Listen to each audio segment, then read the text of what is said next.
Hey, I don't know who you are or where you're tuning in from, but if you're new here, my name is Brandy. Hi. My name is Brandy, and I am a personal brand strategist, coach, consultant, podcaster, host of Brandy Was Here, the podcast, which is coming back soon. I'll talk about that in a minute. Um, but what I do is I help people brand correctly, efficiently, effectively. And I don't believe in or follow the traditional rules of branding. We focus on you as a whole, holistic branding, if you will, because really I want to help people get clear, get more confident, and ultimately have more impact in the area where they are working or desire to work. And so I was thinking about the end of the year.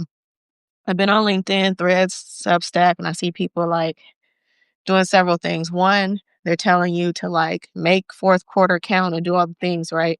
And then they're also telling people like now is the time to start planning for next year. Hate to tell you, if you haven't started planning for next year yet, you're a little behind. Most people start planning for next year as early as August. Um, August through October is like type of the year planning, but you know, what I'm hearing for all of that people, um, pushing through to the end of the year and trying to plan for the next year, most people are talking about a rebrand of some sort. Like 2026 is the year I blank. In 2026, I am going to blank. In 2026, my brand or my business will be blank.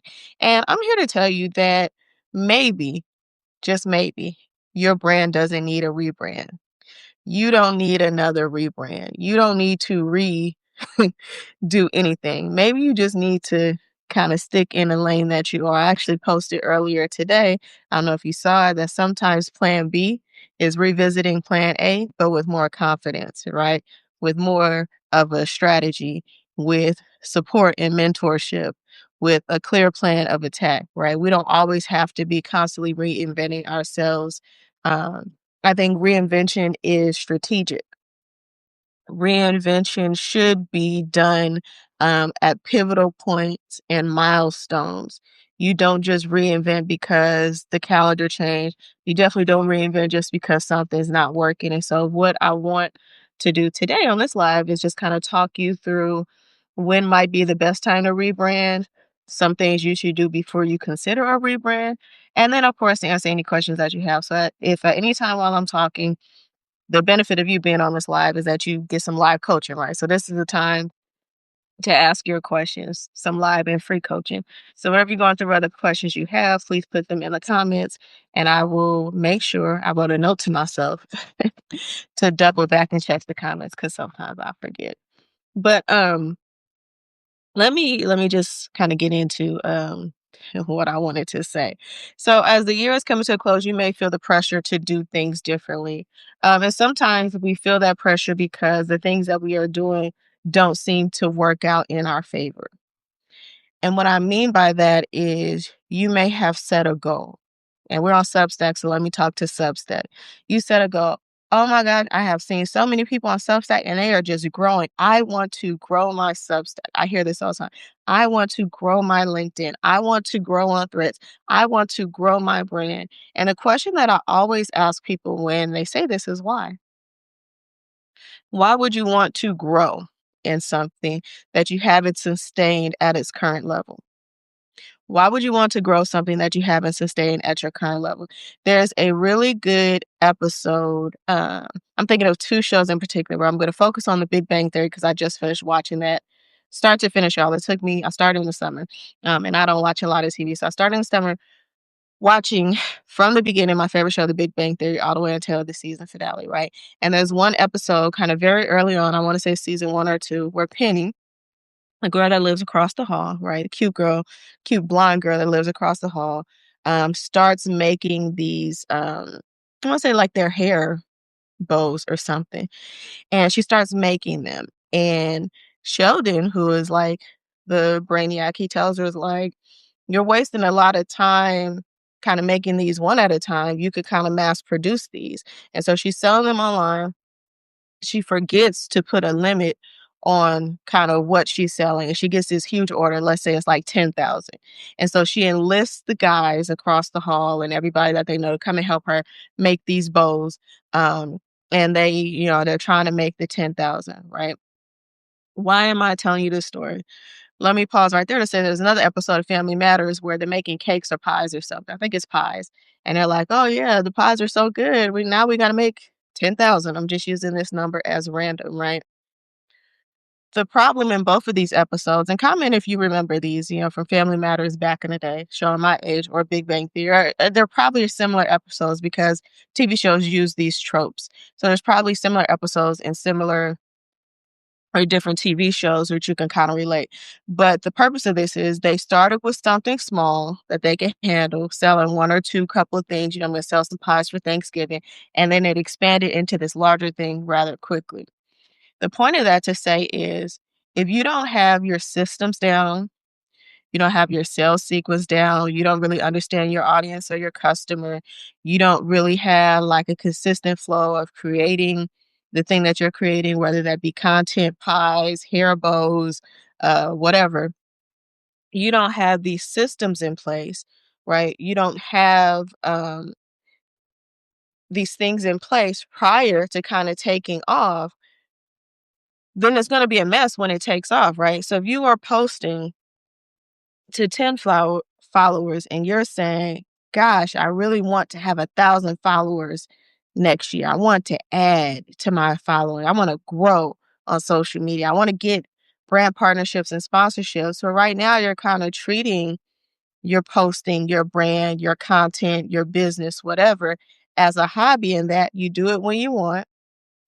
You don't have clear systems. You're unsure of who you're talking to or who your actual audience is. You haven't spent the time to get to know the audience or cater to them. You have no plan, no strategy, and no real tools on how to build and how to grow in that area. Then, whether you have 10 followers or 10,000 followers or a million, you're going to produce the same result. And so I have seen in these last 5 to 6 years so many content creators, influencers who have amassed the following and have not been able to get a return on their investment of time, talent, or treasure. So they have a million followers and they get brand sponsorships or deals where they're supposed to post, and the brand is hoping to see an influx of sales based on this particular person sharing, and they don't, right? I had a business, a skincare business, where I had brand ambassadors, and these girls had all these followers and they got so many likes um, on their content. Even when they posted content with my skincare brand, they got so many likes and it never translated into sales for them, right? I was giving them as ambassadors, they got free personal product and then they got a percentage on whoever showed up to my website and used their code. And it was very few and far between. I don't think any of those girls made more than $50 on what they shared. And these were girls that had like 100,000 followers, 50,000 followers, and it got all the likes. One of the posts, went viral, had like 15,000 likes and maybe 300 shares. And I was like, oh my God, I'm going to get so many sales for my skincare brand. And that didn't happen. Right. So as you're thinking about, hey, I would like to rebrand this year, why? What is it about your brand, whether personal or business brand, that seems or feels off to you that you're like, I need to do something different? Because maybe the something different that you need to do has nothing to do with the branding or rebrand in the sense that you're thinking, right? Like maybe you don't need a new website. You don't need to uh, step up your content, right, on social. You don't need to make a TikTok account. You don't need to be showing up on LinkedIn. Maybe you need to revisit that plan A and see where you fell short on the execution. It is becoming easier and easier for the people that I work with, that I consult with, and that I coach, easier and easier for them to understand that sometimes execution is the real problem. I sit with people who know exactly what to do. They have these plans. They know how they want to grow. They have strategized and wrote down all these content ideas. They've been taking pictures and videos of their day to day and all these things. And then they simply don't execute. There's nothing I can do as a coach and consultant if you don't execute. So, I hear a lot of people say, oh, I was working with this coach and I didn't get any results. Well, what did you do? right? What did you do? I say often, and I say this with absolute sincerity, that there is nothing that I say or do that is really new to people, right? These things have been said before, maybe not in my voice, maybe not using the exact same words that I'm using, but these aren't new concepts, right? What I should be is a mirror to you. I am holding up the mirror and reflecting to you what you should be doing. I'm reminding you of what you said. I am the proof, right, that you need that this thing works. I serve as a placeholder for the permission that you seek to move forward on the ideas that are already on the ideas that are already within you.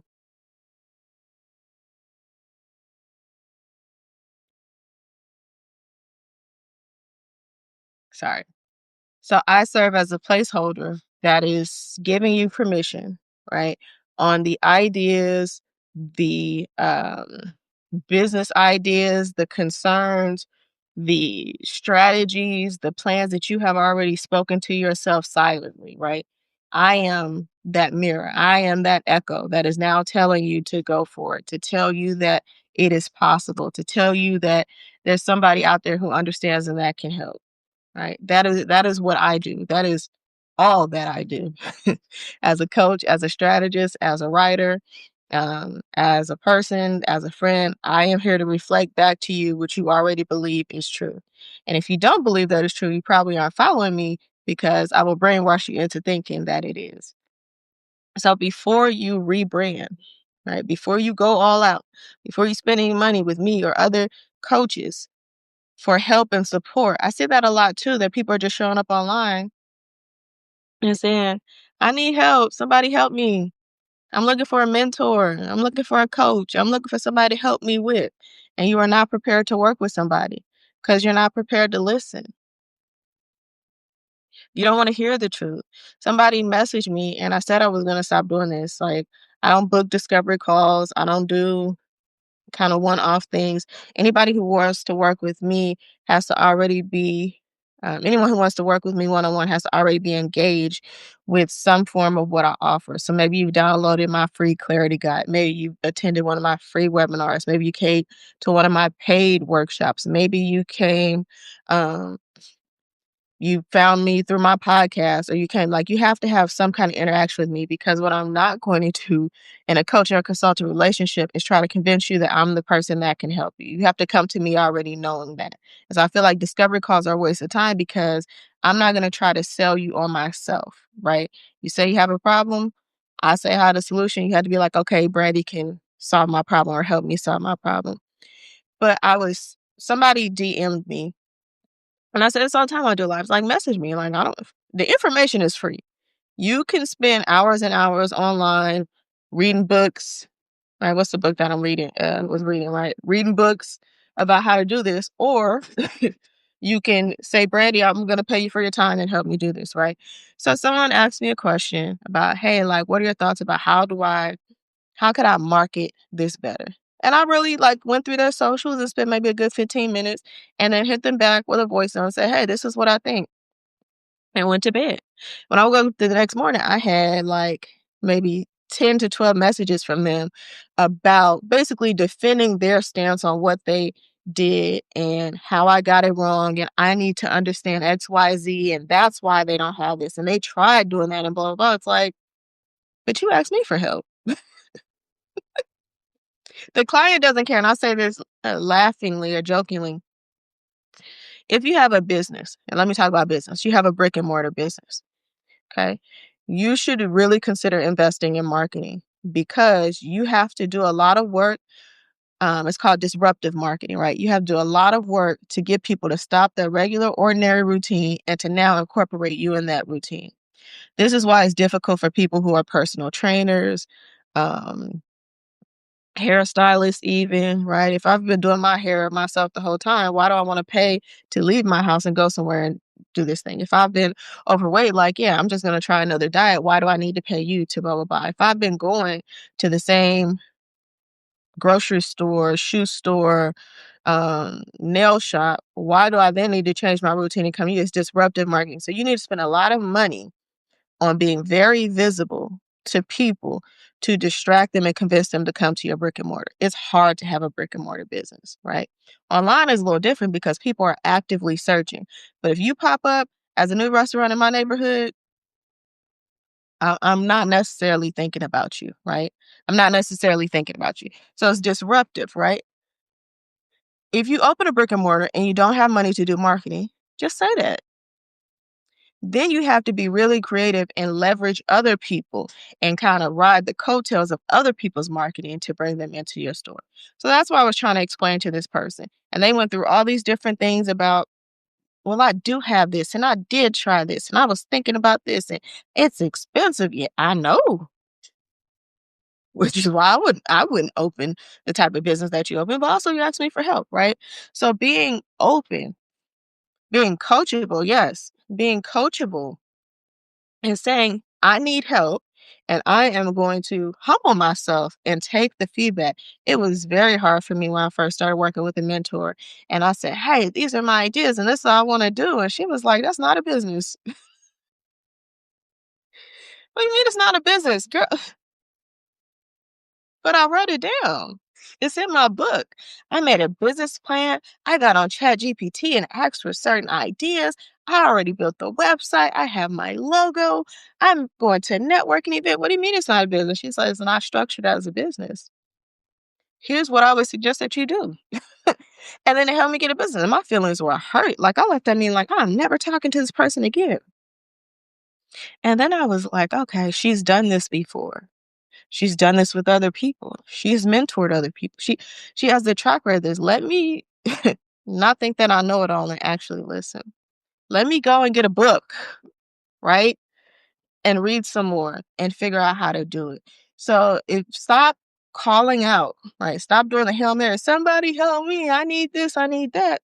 And you're not willing to listen to people. The second thing, you're not willing to pay people.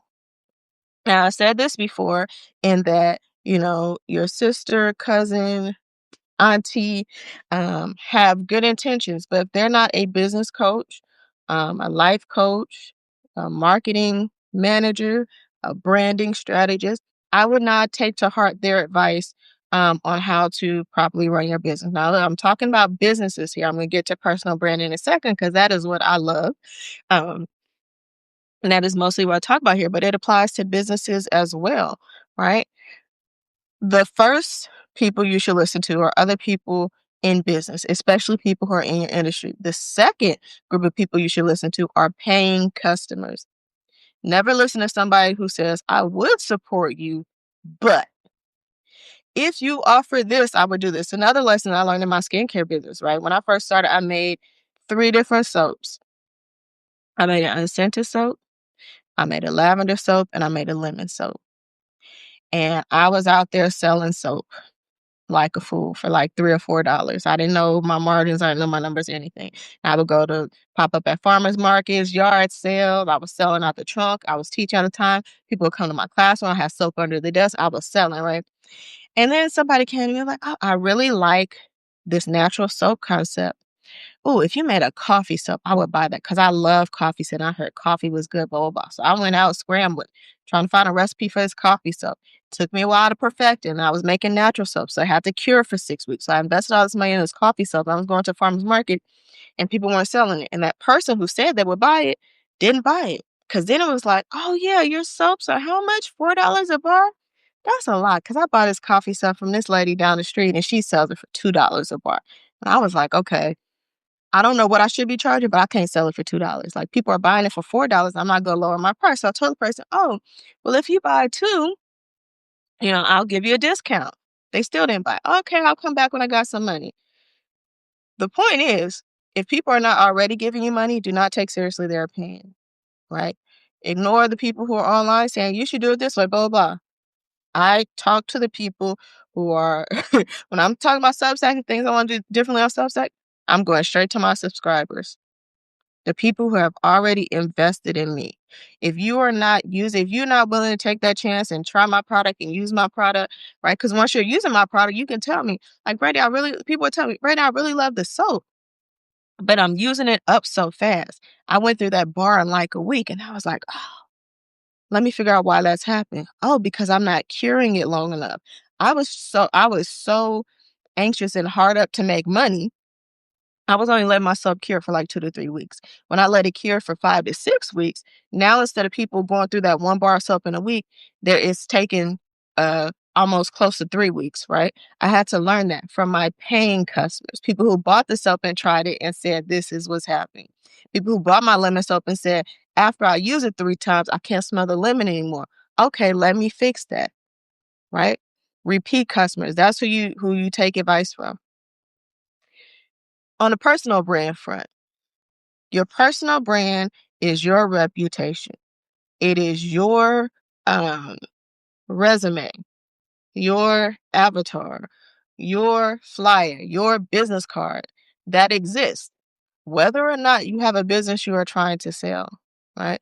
When I went to interview as a teacher, first teaching interview was a panel interview. 8 principals interviewed me. I interviewed so well, I got offers from all 8 schools and even 2 more schools that weren't a part of the panel. Why? Because when I left that room, what people said about me became my reputation and my personal brand. She has a strong teaching philosophy. She had good examples of classroom management. She is already involved in the community. And they were like, that is what we want. Those are the values. That's the experience. That's the attitude that we are looking for.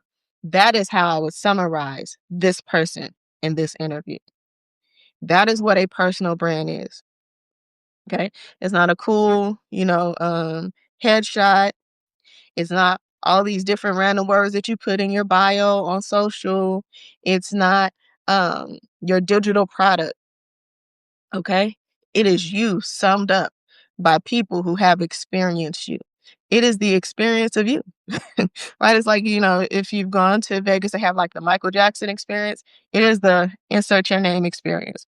What do people have to say about you and how you move forward? Like when I used to do job interviews, I used to hate the question. People are like, how would your coworkers describe you? Like, who cares about them? This interview is about me. Let's talk about me. Why are we asking them? And that question would irritate me until I actually went to my coworkers. I was reading this book I recommended for you, um, especially if you're trying to start new habits. It's called The Miracle Morning, Hal Elrod, and I have it. Yes. Oh, I don't think I could find one. Knocking all this stuff over. Give me a second, y'all.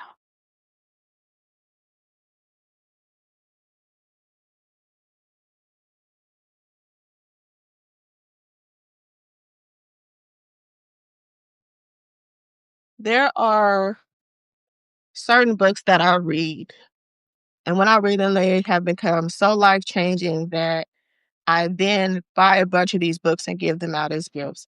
I read this book probably in 2014, 2013, 2014. Implementing these habits allowed me to reinvent myself and rebrand, establish and take control of my personal brand. Also, after reading this book, I wrote my first book and published my first book. I started taking my career differently, my life and my health differently. I became vegan after this book. It was very life changing. I have bought several copies and gifted them to people. I would highly recommend it. It's called The Miracle Morning by Hal Elrod. He also has a podcast. I think it's called The Miracle Morning. I have so many notes in this. In fact, today I might just post some pages from this book and share. I might do a Substack post on this. I might do a live just on this book. But I started reading this book. Well, one of the things that he says to do in this book is to write a letter um, to people you know personally, former colleagues, etc. It's called The Email That Will Change Your Life. And I have used this in my life coaching. I've used this in my business coaching, etc. Write an email to people and say, okay, look, I'm looking to get some feedback.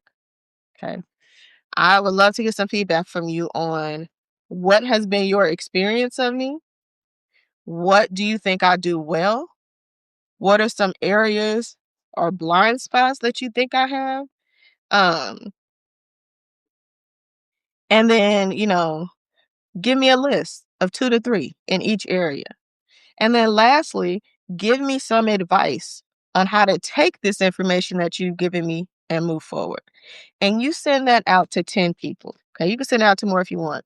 Now, if you're a person who is not, has strong emotional intelligence, this may hurt your feelings. I know it did for me, and I thought I was like super confident I could take the feedback, but some of it actually made me cry because we don't perceive ourselves, we're perceived by other people. And so some of the things that people said, I was like, I got to work on that.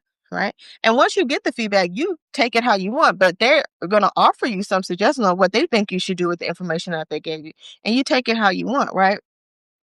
But that is your start. If you've never done this before, please do this. You can send it as a DM on any of the social platforms. You could send it as a text to people that you know. You can send it as an email, whatever. But get some feedback, right? Um, to start like this branding process, because you need to know what people think of you. Because I might describe myself in a certain way, and that has been nobody's experience of me, right? Even if people have a negative experience, is it true? Right? Does it reflect um what is actually true? And you have to stop taking negative things so personally and start taking them as feedback. All of it is data. If you post something, this is popular too, people say, oh yeah, I'm tired of posting things and getting 2 likes. 2 likes is feedback. I would go to those 2 people and say, hey, thank you so much for liking my post. Can you tell me a little bit more about what stood out to you about this post? Right? Because that's maybe what I need to tap into. Right? If you're building a personal brand, your strongest leverage is to be in communication with people who are having an experience with you. When COVID hit, I did a lot of online stuff. I hosted online summits, conferences. I was doing like a live video every single day. I did live trainings. I was doing virtual coaching, all that stuff. And then, like 2021, 2, 3, 4, a few years ago, I had wanted to do in-person stuff, and I hosted an in-person workshop, and it didn't hit the same as my virtual workshops. And so I said, okay, I sent out a survey to people in person. Okay, how was your experience? And they were like, wasn't very interactive. You know, it went by quickly, and we didn't have time to kind of work the room and meet with people. I was like, oh yeah, because online it's just me talking. I might say, "Hey, what do you think in the chat?" I don't tell people to raise their hand because I'm online, I'm talking, right? So I had to adjust, but I would not have known that. I might have said, "Oh, I had an in-person event and it just failed, and I'll never do that again." No, talk to people, interact with people. Are y'all feeling this? Are y'all still with me? Let me know in the chat. Again, if you have questions, put them in the chat because I'll be happy to answer. So let me just break this down in terms of like actual steps, because I don't just want to be talking and then not leave you with actual factual stuff to do. So before you rebrand, one, get quiet. Get quiet and start thinking about what is it within your current brand that's not sitting right with you, and feeling right with you. I would recommend that you journal.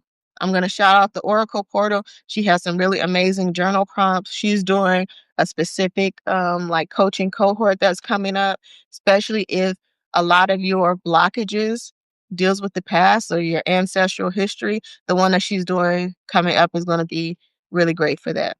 But you should journal, like write out. Like I have so many, I showed you one of my notebooks, right? Like I have so many books that I'm just writing stuff down. Why? Like, oh, I want to reap it. I did this recently because I hadn't recorded new episodes for our podcast. It started off, I was taking a season break.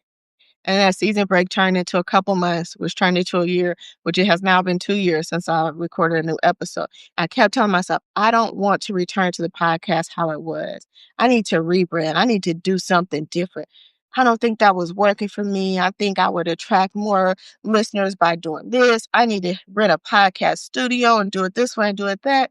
And then the more I sat with it and I started writing in my journal about why I felt that way, none of it had to do with actual facts and data, which is point two, get clear. But none of it had to do with actual facts and data. I was just thinking like, okay, I made this assumption, which is really wrong, that people had certain expectations of me in my podcast, which were not true. I felt like I saw so many people doing video podcasts that I had to do that. But people who are coming to podcasting, doing video podcasting, right, are making it more TV show like, and that's not necessarily what I wanted to do. I wanted to be a real and true podcaster and do audio and talk and do my thing. And I just thought that people were expecting something different from me, but people love what I already created and they wanted me to continue to create it. And I love what I already created. I just made these realistic expectations about why that was the case. And once I wrote that down and sat with that, then I can move forward. I had to get quiet. I had to not be so much in the business and working on it and trying to do all these things and let me post content all the time because people are expecting and want content all the time. No, let me pull back. And yes, it took me 2 years. Yep.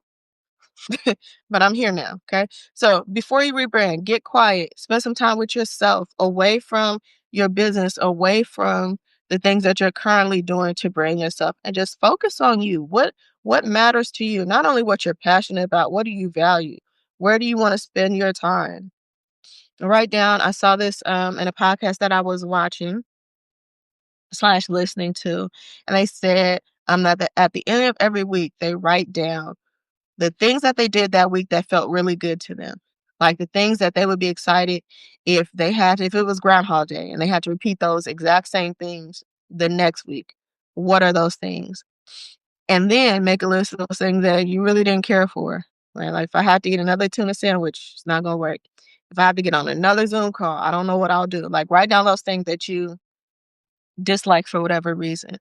Right. This is building your personal brand because then you can really go in on the things that you like. How do I set up my day, my week to be able to include these things? Right. And then the more you do certain things, the more you get known for those things. And that's building your personal brand. So get quiet, get to know yourself, spend some alone time, deep dive, go all in on you before you do anything else. Number 2 is to get clear. You need data, and everything is data. I know people say everything is content, but everything is data. The yes, the yeses, the nos, the likes, the skip rate, the subscribers, the people who don't subscribe, the people who comment, the people who don't, the posts that you like, all of these things, right? And offline is data as well. The events that you go to, the people that you meet, the people who are willing to share their contact with you, the people who add you on LinkedIn, right? The emails that you get, how quickly you respond, all of this is data. You have to figure out what data points are going to matter to you and what you want to capture. Like I said, I was ready to rebrand my podcast. I was ready to, add all these SKUs to my skincare business before I talked to people, right? I looked at my Substack data on a weekly basis, right? About 5 months ago, I had over 1,000 subscribers. I'm currently at like 933. I got an influx. I probably got 500 subscribers in 1 month when I had a viral post. When those people from that viral post started to subscribe and follow me, right? And then I started continuing to post the content that I was posting, they realized, I don't really like all this content. A lot of those people were new to Substack and realized, oh, every time somebody I'm subscribed to or follows posts something, I get an email or notification. I don't like that, right? And they stop for whatever reason, right? I have a little exit survey when people unsubscribe from me, not with the follows, but the unsubscribes, right? Because I want to know. They're like, oh, you're posting too much. Okay, great. The people who have been on my Substack, I've been on Substack for over a year now, say, I love getting your posts. That's the person that I'm talking to. That's the person that I'm posting for. That's the person that sees my notifications and lights up. Okay. I wouldn't know that. I might take it personally. Oh my gosh, I lost 30 followers this month. I'm going to go in a corner and cry. Why? You're supposed to lose followers because that's getting you closer and closer to your ideal person, right? Hang on, I forget his name, but he talks about this concept of your first 100 fans is your super fans, right? These are your ride or die people. You need to get to that core of people where you know very clearly these are the people who like this, this, this, and that. These are the people for whom I'm designing these content pillars for. These are the people for whom I'm making this post for. And when I'm going and I'm writing my Substack post, I'm thinking about this person in particular. I'm excited for what they're going to get out of it. I can't wait to hear their feedback, right? you're drilling in, but you need data. If you don't have data, that means you need to post more. I'm not going to tell you how many posts to make. I'm not going to tell you to do it every day, but you need to be consistent. I would say you need to have several uh, pieces of information that you can then analyze as data. It would help if you do like a widespread sprawl of stuff. I do have this challenge, and I'll post a link later, the Do 100 challenge, where I tell you how to make 100 pieces of content and post them within 7 days. That sounds crazy. But from that, you're going to get a lot of data about who's following, who's tuning in, who's checking out, what content is working, what subjects and topics are working, how you produce content, what systems that you need to make in order to do so consistently, what platforms work for you, all that kind of stuff, right? But you need the data. I hear a lot of people say that I just need to be more consistent. You also need to define what consistency looks like for you, right? Remember, we're getting clear. For some people, consistent for them is going to be every day. For some people, it's going to be 3 times a week. For some people, it's going to be twice a month. I took a step back when I first did my Substack. I did a post every other day for like a month. So I ended up having maybe 20 to 30 posts really quickly. And then I scaled back to doing once a week. And now I do 2 posts a month. I do like a more personalized post, which is me sharing my personal brand story, my reflections of myself, my childhood memories, my this is what I've been going through and the lessons that I learned. And then the second post is something very brand specific. Like before you rebrand, do these 3 things, right? It's something very tactical that I give to people, right? So I'm down to 2.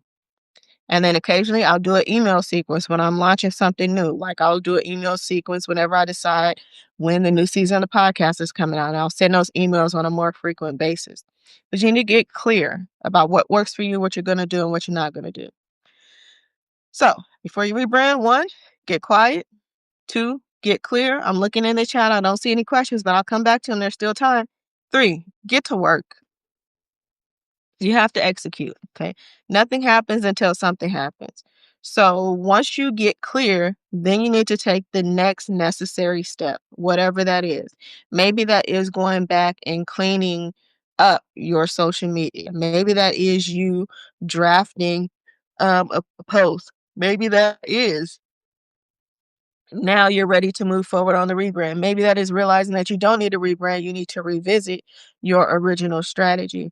Maybe that is connecting with somebody like me who is a strategist and can help you kind of think through what your next step are, can help you look through your data and make sense of it. Maybe that is you going back to a course that you already bought that you still have access to that you never really took seriously, and now you're ready to, right? Don't let the calendar dictate when you start over. You can start today. You can start as soon as you get off this live. In fact, if you feel inspired, get off this live right now and go do what you need to do. But get to work. Don't let too much time go from idea to execution, because that's where failure happens, right? That's where something else comes up and you just decide to give up. Oh, we'll do it, but tomorrow's Christmas. Oh, we'll do it, but I got to take my tree down. Oh, we'll do it, but now I got to go back to work. I would do it, but it's cold outside. Like, you give yourself a lot of excuses. And I always say excuses are very valid, right? The reason why makes so much sense, but also it doesn't matter. Get to work. Okay, so that would be my advice. Before you rebrand, do those things. And if you are on the precipice of a rebrand, you have been thinking about it, you have tried to do this yourself, and you're not really sure where to start or what to do, you have watched this video and you're still like, Brandy, I still need some help. You can absolutely work with me. Just send me a DM or a message or comment below. I'm always checking, because I review the data.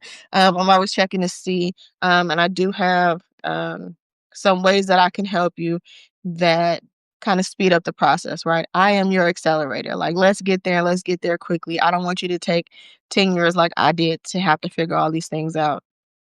That being said, a new season of my podcast is coming. So if you're not already subscribed to my Substack, Brandy was here, please make sure that you do. I'm going to put the link in the comments so that you can be following.